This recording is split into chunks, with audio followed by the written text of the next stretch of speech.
Efésios capítulo 1, versículo 4. Vamos lá. Pai Celeste, nós agradecemos o Teu nome, porque antes da fundação do mundo fomos escolhidos em Cristo. E nós, ó Deus, como igreja, nesta noite nos reunimos para louvar o Teu nome, mas também para meditar e ser gratos, ó Deus, pelo que a Tua palavra registra sobre a nossa própria vida. Nós queremos agradecer por cada vida que está em Tua casa, cada criança que está ou que veio em Tua casa, para que elas continuem crescendo em graça, conhecimento e dependência do Senhor. Fica, pois, ó Deus, conosco e fala o nosso coração em nome de Jesus. Amém. A igreja pode sentar, irmãos, e mantenha a Bíblia aberta em Efésios capítulo 1 ou capítulo 1, e serei breve, para que a gente pense no que está acontecendo aí no dia 12. Se você observou as caminhadas, aos grandes movimentos em nosso país, nesse dia 12, você encontrou quem andou pela Dutra, você vê um grande movimento de gente andando em certas direções para pagar promessa, para cultuar, para adorar, para de alguma forma ser grato. E aí a palavra igreja em nossos dias, ela está bastante desgastada. Afinal de contas, o que é a igreja de Deus?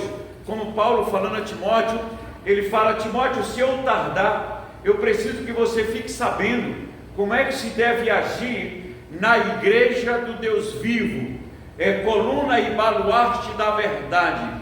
E aí tem tanto nome hoje de grupos ou comunidades espalhadas pelo mundo, que se intitulam igreja, que nós precisamos pensar, e não só pensar, mas chegar a uma conclusão do que é igreja do Deus vivo, porque qualquer movimento ou grupo pode ser chamado de igreja, uma eclesia. Por exemplo, o nosso Senado, nossa Câmara de Deputados e por aí vai, é igreja, porque é um grupo de pessoas, está resolvendo algumas questões.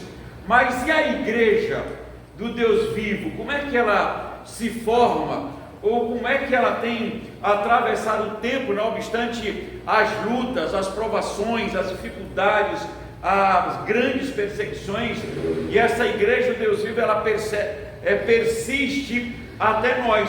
Se você ler Atos capítulo 19, você encontra que o apóstolo Paulo está em Éfeso, e há uma grande confusão. A cidade de Éfeso, ela tinha a grande deusa de Éfeso, chamada Diana, e disse que aquele povo clamou e jogou poeira, que o sol chegou a escurecer. Tal era a grande crença, a grande manifestação, e era uma perseguição a esses homens que defendiam a fé em Deus, porque eles estavam colocando em jogo o negócio ou o comércio deles, que vendiam lá o nicho da deusa Diana. Então isso estava trazendo problemas. Então o apóstolo Paulo começa num hino de gratidão ao Senhor, nesse capítulo 3, no capítulo 1 de Efésios, versículo 3, e ele vai dizer que só Deus é bendito. Os cristãos são benditos porque são abençoados em Cristo, mas só Deus é bendito. E ele começa no verso 3 e vai até o verso 14, sem fazer mais nenhum ponto. E ele começa algumas declarações que, na verdade, não tem ordem cronológica, mas são declarações extraordinárias que definem a igreja do Deus vivo. Ele começa dizendo assim: olha, bendito Deus e Pai de nosso Senhor Jesus Cristo, que nos tem abençoado com toda sorte de bênção espiritual nas regiões celestiais em Cristo. E aí ele vai dizer no verso 4: assim como nos escolheu, ou seja, para ser igreja tem que ter sido escolhida pelo próprio Deus, assim como nos escolheu nele, em Cristo, antes da fundação do mundo, para sermos santos e irrepreensíveis perante ele. Então a igreja, ela é composta por aqueles que foram escolhidos antes da fundação do mundo e em Cristo, para serem santos e irrepreensíveis perante Cristo ou perante Deus, e vivendo nesse mundo. Então, para Deus, a igreja não é só um aglomerado de gente que se reúne para cantar, pular, dançar, fazer algumas manifestações de louvor. Ele disse: igreja não é isso. A igreja de Deus é composta por indivíduos que foram escolhidos antes da fundação do mundo para serem santos e irrepreensíveis perante Ele. Ele disse santos e irrepreensíveis no que diz respeito à fé. Ele disse isso aconteceu antes da fundação do mundo. O versículo 5, ele diz: nos predestinou para Ele, para Deus. Nós fomos predestinados para a adoção de filhos, então somos filhos de Deus, isso por meio de Jesus Cristo, segundo o beneplácito ou a sua boa vontade. Deus não foi escolhido, nenhum cristão se faz cristão, nenhum filho de Deus se faz filho de Deus. Ele disse, não, Ele nos escolheu, nos predestinou, segundo o seu próprio beneplácito de sua vontade. Verso 6, para o louvor. O fim principal desses homens e mulheres é manifestar o louvor e a glória do Senhor. Ele diz, por causa da graça que Ele nos concedeu gratuitamente no amado, ou seja, Deus nos concedeu gratuitamente no amado Cristo, e não em nenhuma outra amada, nenhum outro segmento de suposta fé, ou de religião, ou religiosidade, mas Ele diz, tudo isso, nós fomos em Cristo. Ele diz, predestinado, escolhido, é irrepreensível, é santo, é benditos. Ele disse em Cristo, e o verso 7, e ele diz, tudo foi gratuito, no qual, em Cristo, temos a redenção no seu sangue. Foi no sangue de Cristo, nem de uma outra, e a remissão dos pecados. Fomos perdoados e pegos de volta para Deus, segundo a riqueza da sua graça, que Deus derramou abundantemente sobre nós. Ele disse, segundo a sua própria sabedoria. Ninguém foi o seu conselheiro. E ele vai dizer no verso 9, outra coisa extraordinária. Ele diz, desvendando-nos o mistério que estava em Cristo e agora foi desvendado quando Ele se manifesta. Ele disse, o beneplácito também que repousa em Cristo, de fazer convergir, tudo aponta para Cristo, não para a igreja, não para a nova formação, não para o contexto social, religioso da nossa época, que as coisas vão convergindo para esse movimento por movimento. Ele disse, não, as coisas apontam, vai convergir nele, na dispensação da plenitude dos tempos, todas as coisas, tanto as do céu como as da terra. E nós lemos em Apocalipse que do céu, da terra, do mar, tudo vai convergir para o louvor da sua glória. Verso 11, nele, em Cristo, digo, no qual fomos também feitos herança, predestinados, segundo o propósito de Deus, daquele que faz todas as coisas conforme o conselho da sua vontade. Então não é ninguém que pressiona Deus, que se faz filho, se faz filha. A igreja, enquanto comunidade, ou enquanto estrutura, diz que os que estão lá são filhos de Deus. Não, ele disse, Deus nos amou antes da fundação do mundo, Deus nos tem abençoado com toda a sorte de bênção, e Ele nos regenerou, nos predestinou, nos chamou, nos santificou, nos colocou como especiais desse mundo, e Ele diz, para serem irrepreensíveis. E olha qual é o objetivo no verso 12, a fim de sermos para o louvor da sua glória, nós os que de antemão esperamos em Cristo. Aqui ele vai dizer, tanto judeus como gentios.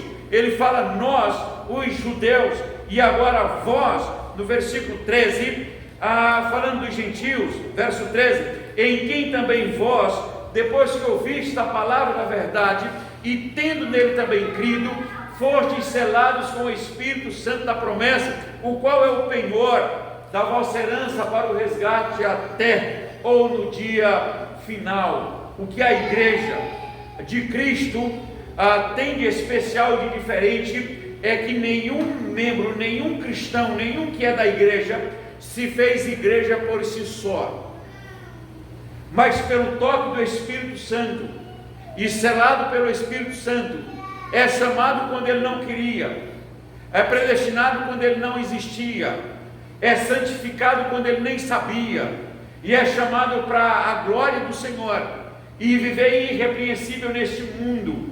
Então esse povo que a Bíblia diz assim, olha, você que é chamado, negue-se a si mesmo, tome a cruz, então me siga.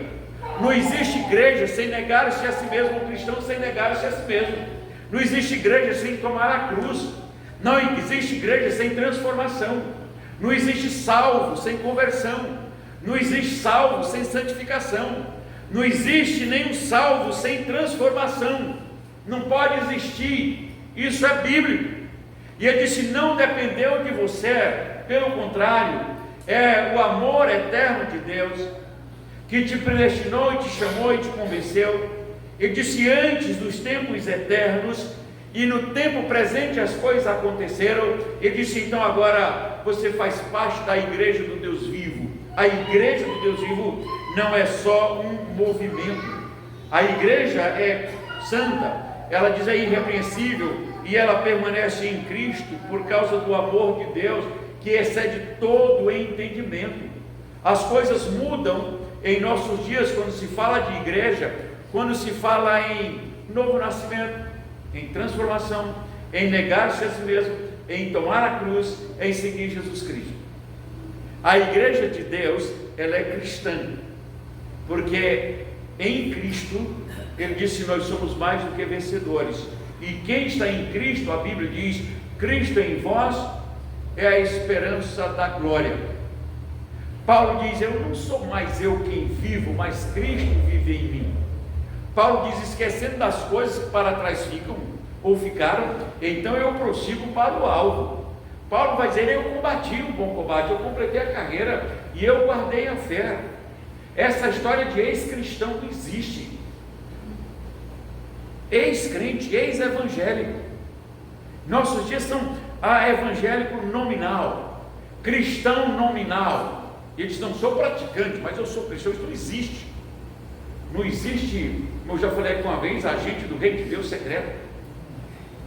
Depois lê o livro de Atos, a história de Estevão.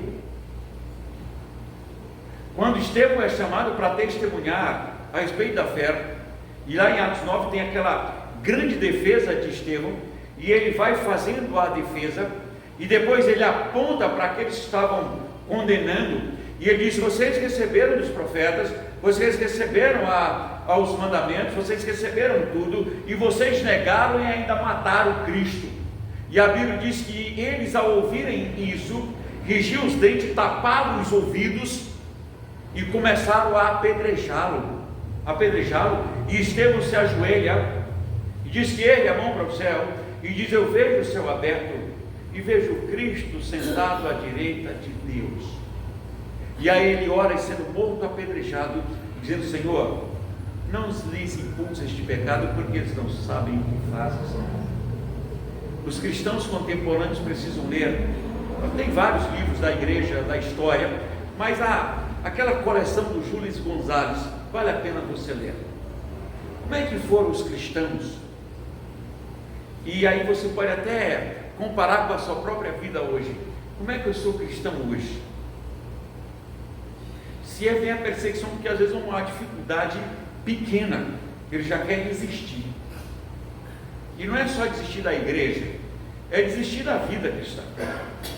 Outro dia alguém falou, pastor, eu estou decepcionado. Eu digo, por quê? Ele disse, com a fé de alguns. Eu digo, pois eu nunca vou me decepcionar com a fé de alguém, porque eu não confio nele. A minha confiança é em Cristo. E quando você lê Romanos 8, você descobre que nenhuma dificuldade te afasta da fé, nenhuma provação te afasta da fé, nem os demônios te afastam dessa fé verdadeira em Cristo. E agora Paulo, escrevendo aos Efésios, ele disse, então Deus é bendito, e nós somos benditos em Cristo. Ele disse, Ele nos escolheu, Ele nos predestinou, Ele nos abençoou, Ele nos transformou, e Ele disse para sermos irrepreensíveis e santos perante Ele, e em amor Ele nos chamou. E aí esse verso de número 13, ele ainda coloca um carimbo, ou um selo em você, para você não ter como ir para o endereço errado. O cristão não vai para o endereço errado. Hoje em dia eu acho que eles não ensinam mais isso na escola, mas lá porque nem mandam mais carta, agora é e-mail, tem que mexer no celular. Mas a gente quando estudava lá, acho que num período, a gente levava, a professora mandava você levar envelope daquele aerograma dos Correios, lembra? Aquele que era amarelinho, tinha a bandeira do selo do Brasil lá, amarelo e verde, e aí você aprendia a colocar remetente, e como é o nome do outro? Destinatário. Se não fosse destinatário, a carta não ia chegar, principalmente pelo CEP, mas tinha lá quem vai enviar, tem o endereço, tem o CEP, e lá para o destinatário tem o nome, tem o CEP, destinatário, e aí tem o lado certo do envelope, à frente você coloca quem está enviando, né? E lá atrás é o destinatário, é o contrário, alguma coisa assim, é o contrário, atrás é você, a frente é para quem vai, e aí se você botar errado não funciona. Agora o versículo, eu esqueci, eu mandei para, bom, deixa eu falar, olha só, o versículo 13, ele diz que você funciona como uma carta, e o teu destino é Deus, e o destinatário é o próprio Espírito Santo. Verso 13, ele diz: em quem também vós, depois que ouvistes a palavra da verdade, tendo nele também crido, fostes selados com o Espírito Santo da promessa. E ele vai dizer o qual é o penhor, ou a garantia de que a carta vai chegar, que é a nossa herança, até o resgate da sua propriedade, em louvor da sua glória. Então a igreja de Deus, ela não erra o alvo, ela foi comprada por Cristo, pela vontade de Deus, pelo beneplácito do próprio Deus, e agora é selada com o Espírito Santo, e é a garantia de que ela vai ser resgatada, e não tem erro, vai chegar no céu. Você não precisa ter medo de perder a salvação. Crente não tem medo de perder a salvação, porque a salvação não depende dele. A santificação sim, salvação não. A Bíblia diz: desenvolvei a vossa salvação, santificai-vos, porque sem a santificação ninguém verá a Deus. Então como é que existe grupos dizendo que é a igreja de Deus, mas que não tem santificação, não tem transformação, não nega a si mesmo e nem toma a cruz? Pode se chamar de qualquer outra coisa, menos igreja do Senhor, ou igreja do Deus vivo, porque a igreja do Deus vivo é segundo a vontade de Deus, segundo o beneplácito de Deus, e é chamada para ser santo e irrepreensível perante Ele, neste mundo que jaz no maligno, e ainda é selada com o Espírito Santo. Então não tem erro, todos vocês comparecerão perante o tribunal de Deus, não para saber se será salvo, mas para uma questão de o que você vai receber de Deus? Galardão, como Paulo fala, coroa, mas não é para saber se vai ser salvo, mas para receber o galardão de Deus. Todos vão comparecer, queira ou não. O ímpio tem direção também contrária, né? Direção ao contrário de Deus, e os que foram chamados, benditos, santificados, predestinados, segundo o beneplácito, eles não têm erro, porque estão selados com o Espírito Santo da promessa. Que Deus nos abençoe, que a gente se alegre, mas saiba discernir o que se chama igreja e o que é igreja de Deus. Você é igreja de Deus, mas tem muita coisa que estão se chamando de igreja, que não é igreja do Deus vivo. É um movimento, é algo que se está proclamando pelo mundo afora, mas não é a igreja de Deus, nunca foi. Mas é a igreja no sentido genérico da palavra, é um movimento, é a gente, mas não é a igreja do Deus vivo. Que Deus nos abençoe, porque negar a si mesmo, tomar a cruz, seguir o Cristo, santificar, viver irrepreensível diante neste mundo, é sempre um chamado de Deus e não alguém que se faz, porque se alguém se faz, será temporário. Se Deus faz, é eterno. Que Deus te abençoe. Amém. Vamos ficar em pé e vamos orar ao Senhor. Pai Santo, nós agradecemos o Teu nome, porque fomos feitos igreja do Deus vivo, e nós queremos, ó Deus, permanecer assim até a volta de Cristo, até a nossa partida para a eternidade. Mas que neste mundo, ó Deus, que enfrentamos as lutas, provações, dificuldade, como foi Estevão, se possa permanecer firmes e inabaláveis no Senhor, Sustenta e abençoa cada pessoa que está em tua casa. O Senhor conhece, ó Deus, cada dificuldade e expectativa que envolve a mente e o coração, mas que pelo teu Santo Espírito, ó Deus, seja aliviados e sustentados e, ó Deus, conduzidos pelo Senhor. Seja Deus gracioso para conosco e nos abençoe. E que a tua paz, ó Deus, que excede todo o entendimento, e a presença de Cristo, Senhor, aquele que nos comprou, e a paz e a comunhão do Espírito Santo, aquele que nos selou, seja sobre nós e sobre o teu povo, hoje e eternamente. Amém.